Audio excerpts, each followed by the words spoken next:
My presentation will be on the comparative librarianship between Iceland and Greece. So some background for each country.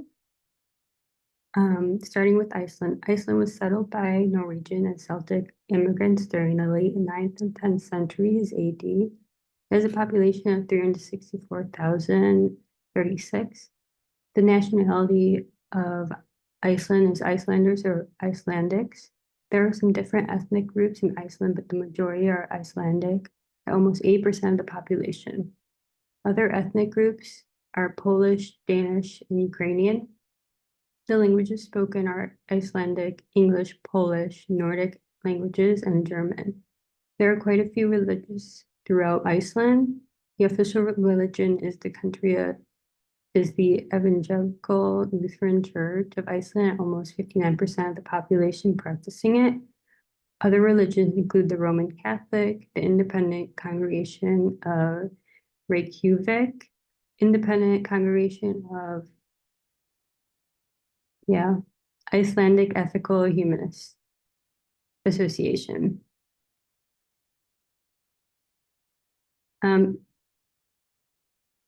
Some other facts about Iceland is that it is the most Western settlement of people of European origin from before the 16th century, which has survived. The natural resources of the country are fish, hydropower, geothermal power, and dynamite. There is more land covered by glaciers than there is of all the continental Europe. As seen on the slide, GDP of Iceland is quite high. This is due to the abundance of electrical power due to the country's geothermal and hydroelectric energy sources that has led to the growth of the manufacturing sector. Moving on to Greece. Greece has a population of 10,461,091, with 1/3 of the population living around metropolitan Athens. The nationality of Greece is Greek, and ethnic groups are majority of Greek at 91.4%, and Albanian at 4.4%, and others at 4%. The language spoken is 99% Greek and 1% of another. The main religion in Greece is Greek Orthodox. The evolution of modern Greece started when Greece was won independence from the Ottoman Empire in 1830. It quickly became a kingdom after this. During the second half of the 19th century and the first half of the 20th century, it gradually gained neighboring islands and territories with a majority of Greek-speaking populations. Greece currently has more than 2,000 islands with only 170 that are inhabited. The evolution of our modern Greece is the result of centuries of migration, invasions, imperial conquest, and 20th century wars. This is also the cause of the cultural diversity in Greece.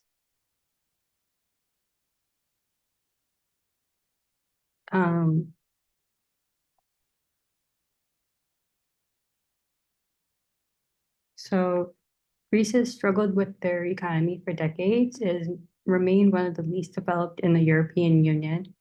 The economic saving grace is shipping, tourism, and remittance of expat workers. So moving on to the history and development of libraries in each country.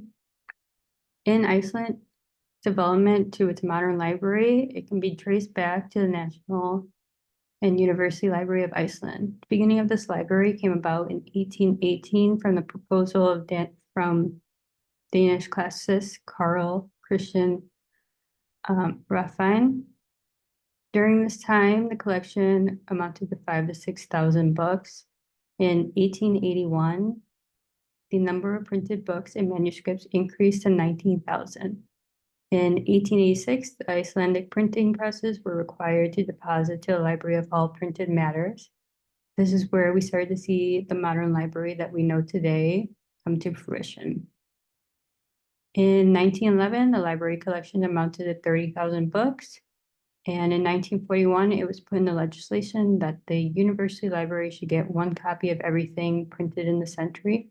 The number of collections increased from to 345,000 in 1994 and continues to grow, especially now in the digital age. Iceland's modern libraries are greatly influenced by the digital age. Electronic sources are becoming more popular, as is often more resources, including those that were possibly previously more physical. Now moving on to the history of Greek libraries. During the late Bronze Age, collective identity was produced exclusively through tradition, visual art, ritual, and other social platforms. Writing was not adopted initially for economic purposes, but to read poetry. The first inkling of a public library in Greece was through the Greek gymnasium, where a multipurpose public building complex was the place for Greek men's physical, musical, and intellectual education. Libraries in Greece rarely lent items, and they were typically designed for scholars to study and copy whatever they were most interested in, rather than a place to go for anyone in the public to go and gather information. The Roman period quickly changed these practices. During this period, changes included that public libraries allowed all people to come and read as they wish instead of just scholars. The first Greek public library is credited to Pisistratos of Athens by ancient authors. So the two libraries I've chosen to compare are the Reykjavik City Library and the National Library of Greece. Starting with the Reykjavik City Library. The library operates through 8 different branches, with each branch having its own specialty. Founded in 1919, the library began operations in 1923. The library plays a leading role among Iceland's public libraries and is an all-around informatic and cultural institution. Services that are offered at the library include books to your home, e-library, literature web, book lists for children and adults, and reading circles, chat groups, and handicraft times. The ones that stick out to me are the e-library and literature web. The literature web is a collection of literary critique and articles about Icelandic books and authors, while the e-library is the library's collection of audiobooks, ebooks, and magazines. Both are signs of the digital age and how libraries are transforming to meet the needs of their users as the world becomes increasingly digital and reliant on technology for information.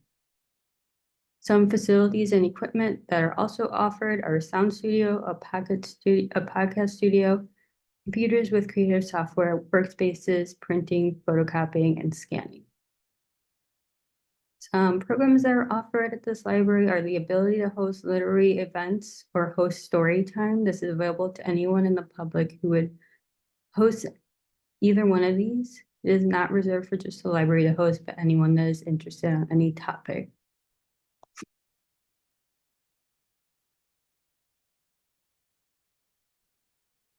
Two collections that I found interesting were the literature that is offered in dozens of different languages. The fiction department in each of the libraries offers literature in multiple languages. Another collection that intrigued me is the non-binary or genderqueer book collection.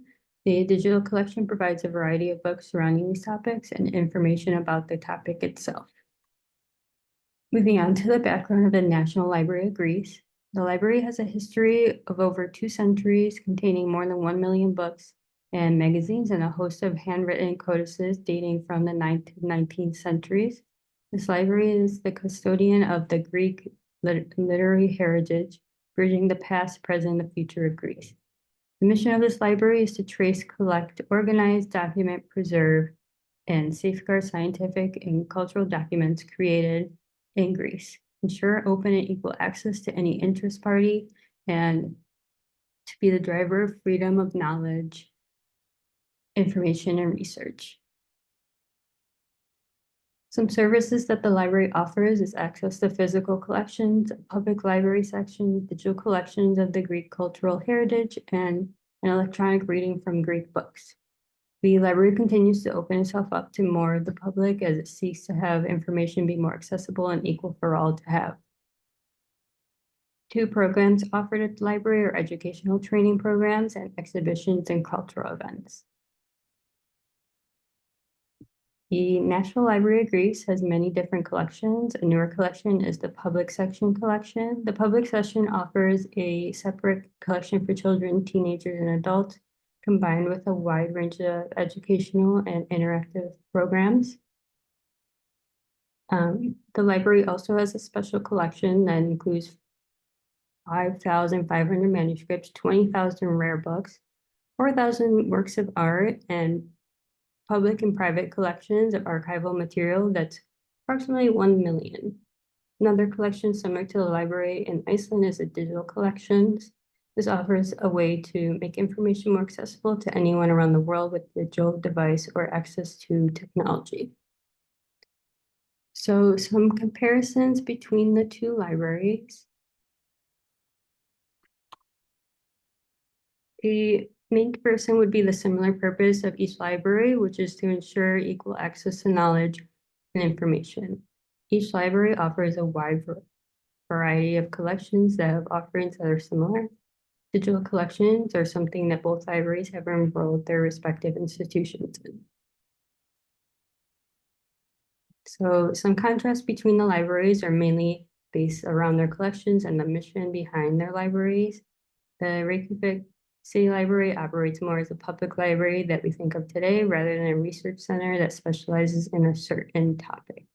The National Library of Greece is focused on Greek literary heritage and the conservation of Greek texts rather than a public library with a variety of all different topics. The topic is based around Greece. As said by the library itself, the National Library of Greece preserves Greek cultural heritage in physical and electronic forms and fosters research in Greek civilization and culture. The one thing that every library will always share is having the purpose of being an institution that provides access to information for all. While some libraries will specialize in different topics and information, it will always lead back to meeting the needs of the community they serve. And here are my sources.